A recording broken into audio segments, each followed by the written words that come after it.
out upon a sea of friendly faces, which wasn't always the case when I had to do this at speech day, but it's nice to be here, nice to see you here. My year started with the most atrocious weather conditions, which prevented me from driving in the conventional manner, which was a bit of a blessing, as I was still recovering from a hip replacement operation. So I did a chip-in inside, managed to hit Sean Donovan's daughter on the head. Fortunately, this was not an omen of things to come.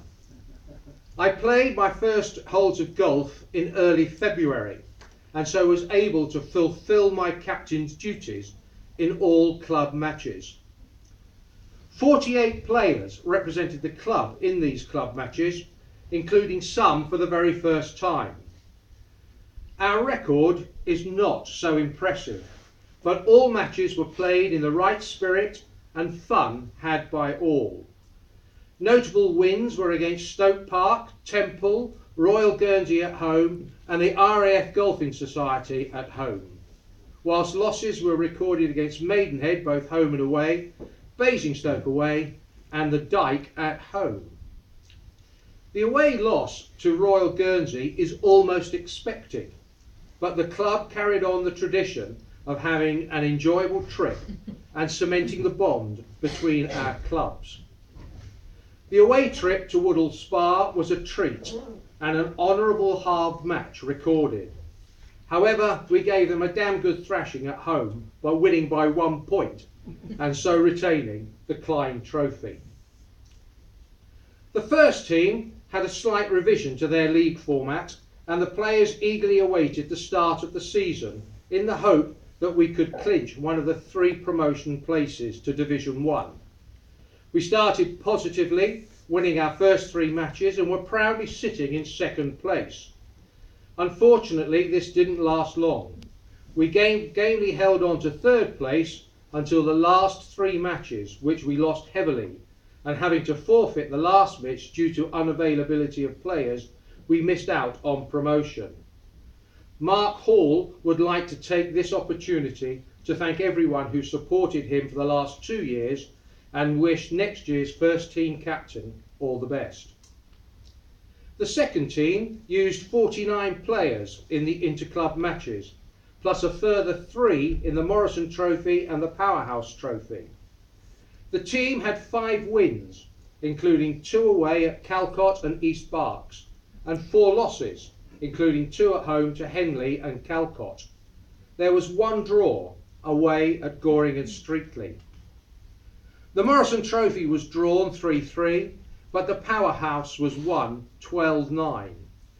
The second team captain had 3 goals at the beginning of the season. The first was to avoid being defeated at home. Failed. The second goal was to avoid being whitewashed. Achieved. The third was to retain the Powerhouse Trophy. Achieved. Players of note include Kelvin Hodges, Tom Morrison, John Cornish, Rodney Barrett, Simon Mallock, and the second team captain himself, who achieved undefeated records. From his personal point of view, the second team captain feels the season was successful in that we involved many new players and further enhanced the standing of the second team within the club. The third team played 4 away matches early in the year and managed to lose all 4. We fared much better on our own course, playing 5, losing none and winning 4, with a half against Reading. Probably our most notable result was in beating Calcott 3-2, which was only their second defeat all year. We had a particularly good 4-1 win over Goring and Streatley at home. We managed to give 37 different players a match for the club. Our best performing player was Mike Burlow, who contributed 3.5 points in team matches. Sadly, they lost the Powerhouse, but the third team captain says that's enough about that. The fourth team had a disappointing season as far as results were concerned. The results against East Berks were the most pleasing. After winning at home, they were Dormy 4 down and Dormy 3 down in the last 2 matches in the away fixture, needing to have both to draw. And they did just that. 25 players represented the team this year. That we were pleased to welcome half a dozen new players who all contributed well. Jim Stout won the end of season Stableford competition, while Mike Hennessy was player of the year. Chris Emerson, the captain, set 3 aims at the beginning of the season: to win more matches, failed; to widen the pool of players, achieved; to win more matches himself, achieved just. It proved a rollercoaster season for the Vets. After the ultimate success of winning the league and the Stanbrook Trophy in 2015, it was back down to earth for the 44 Sonning Vets who represented the club this past season. Our mid-table finish was a fair reflection on a season when we remained unbeaten at home but were unable to record any away victories. Captain Alan Watts was out for the whole year, injured with knee replacement problems. But team spirit was always at its highest, win, lose or draw. Alan would like to thank every one of the vets who played for the club during his past 2 years as captain. John Kick takes over in 2017. Unfortunately, we had a short journey in the Hillman Trophy this year. The first round was a solid home win against a strong side from Oxford, and we were looking forward to the second round at Caversham Heath. Unfortunately, Caversham were too strong for us on the day, despite ideal conditions of blue skies and not a breath of wind. A narrow loss in the final match of the group saw Caversham Heath edge past us to take the whole match. The chumps were chumps this year in the Hillman Trophy, and Sean Donovan wishes better luck to next year's captain. The Monday morning seniors continue to have 25 to 30 people turning out on a regular basis for their roll-up, and they continue to be a very sociable group.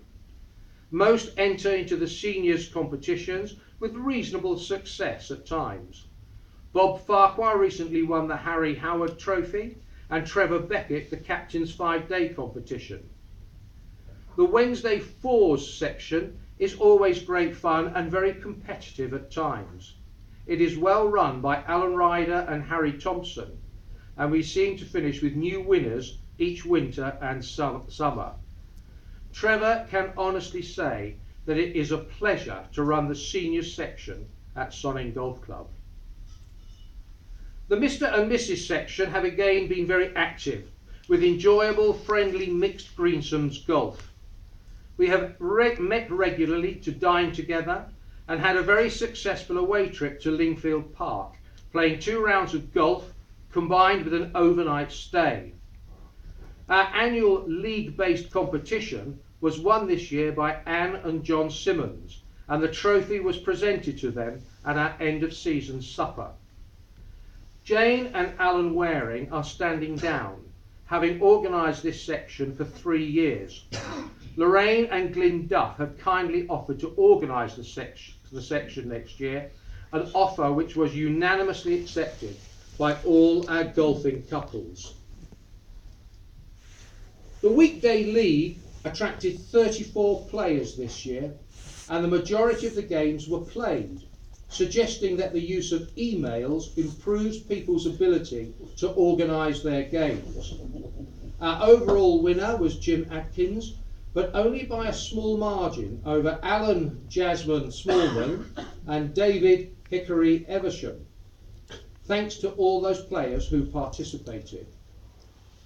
Bearing in mind that this is one of the few competitions where you can practice your match play skills, it should be a must for team players, provided that you have the weekday freedom in your diaries. The junior section this year has gone through an evolutionary stage, in that the top 3 players, Matthew Roberts the captain, Fraser MacDonald and Aaron Siddell, were mostly unavailable for Thames Valley Junior League games due to first team selection, national open competitions or school exams. That said, their shoes were filled by very young and inexperienced junior members, such as Megan Hewinson, Christopher Harding, Ross Ward Stacey, Edward Richardson, Alexander Richardson, Josh Howard and Jack Green, who all showed great motivation, commitment and pride in representing Sonning Golf Club. These youngsters are laying down a good foundation for the junior section to grow in positive ways in the years to come. The ladies section has been delighted to have been joined this year by 2 new junior members, Megan Hewinson, as mentioned, and Hannah Alderman, and we wish them both a very enjoyable time at Sonning Golf Club. We have also welcomed 3 ladies to our section. My darling wife, Anne Lewis, who can't be with us tonight because she's catching up on Strictly Come Dancing, Claire Hitchman and Kenzia Penchukova. Although a relatively small group, we have enjoyed a varied and competitive year of golf and of course great friendship. Our scratch team, enthusiastically led by Nikki Ewart and Elspeth Cooper, have done very well to come 4th in our league, 2 places up on last year. We hope that we will continue to improve next year. Our Ladies Open, organised by Ros Gurney and Lorraine Duff, was as popular as ever.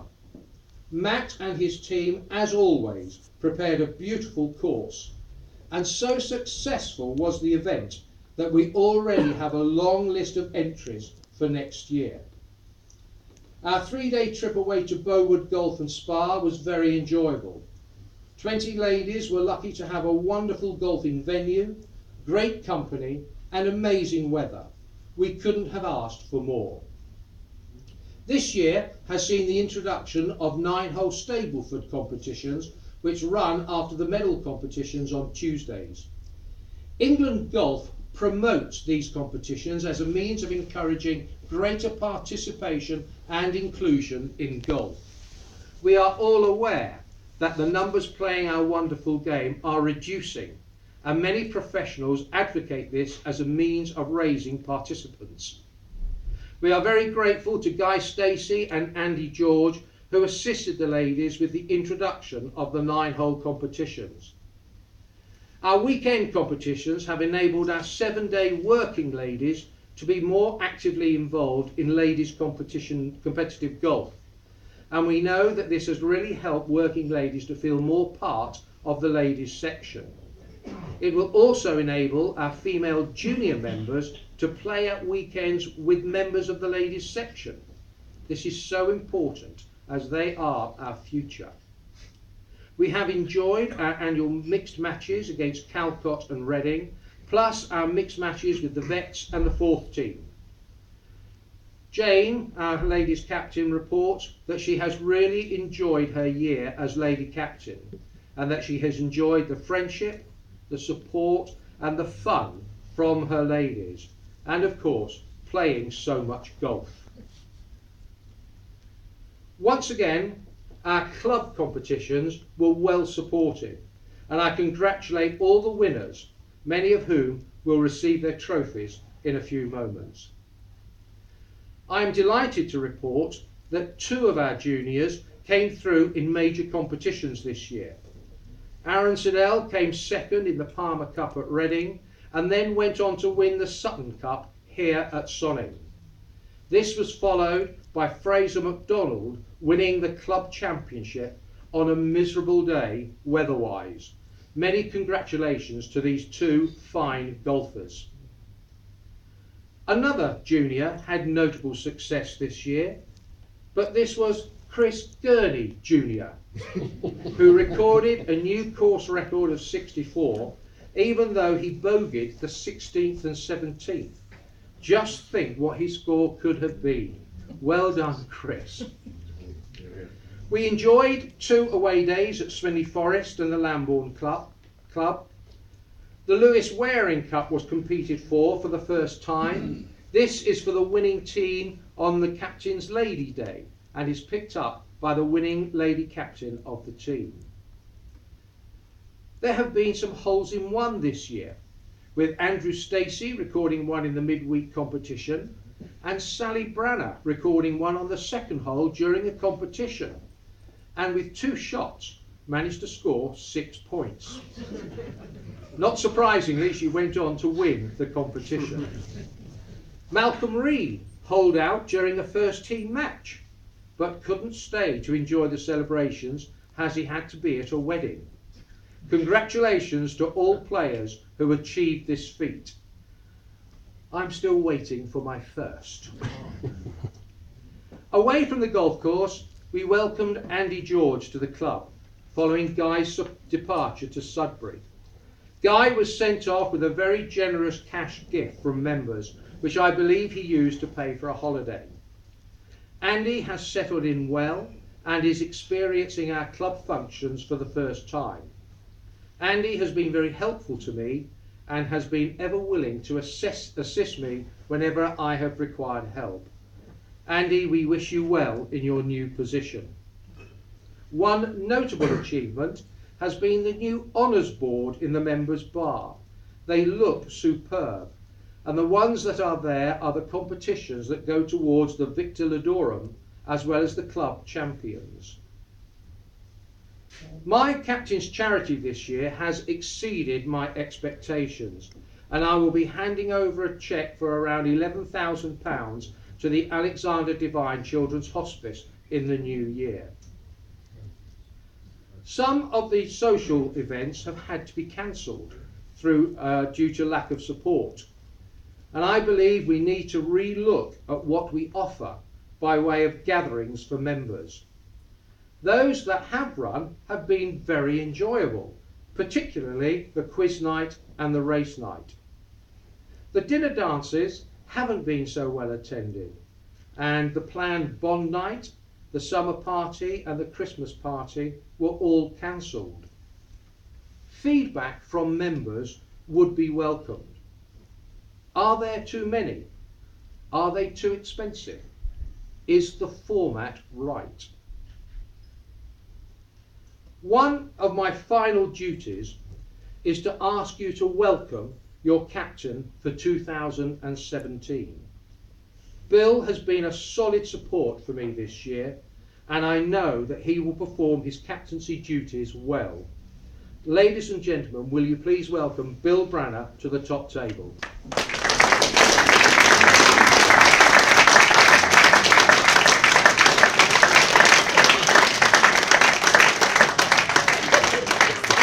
Sit down.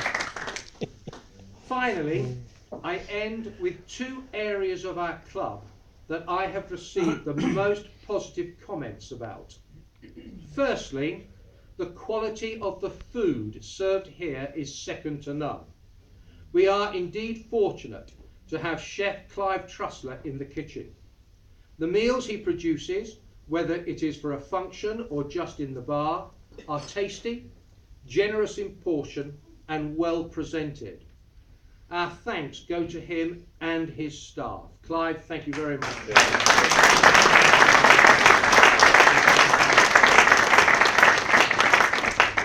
Secondly, our course. The investment of fairway watering has paid dividends this year. I have never seen the fairways so lush, green and just a pleasure to walk on. The work done on the greens has produced putting surfaces that are smooth, fast and true. We owe a debt of thanks to Stuart Crossley for his investment in the course, and to Matt and his team of greenkeepers for making sure our course is without doubt one of the best in the area. Ladies and gentlemen, please show your appreciation.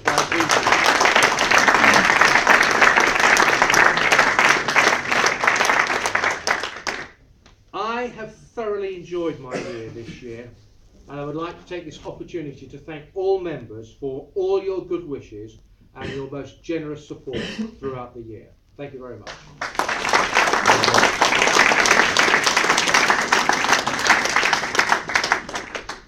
Thank you very much, Derry. It's at this point that we can open up any questions to the floor that you may have under any other business. Okay. In which case, we'll move on to the exciting part, which is the presentation of the trophies. We're going to start with the ladies' trophies, which are going to be presented by your lady captain, Jane Waring. So,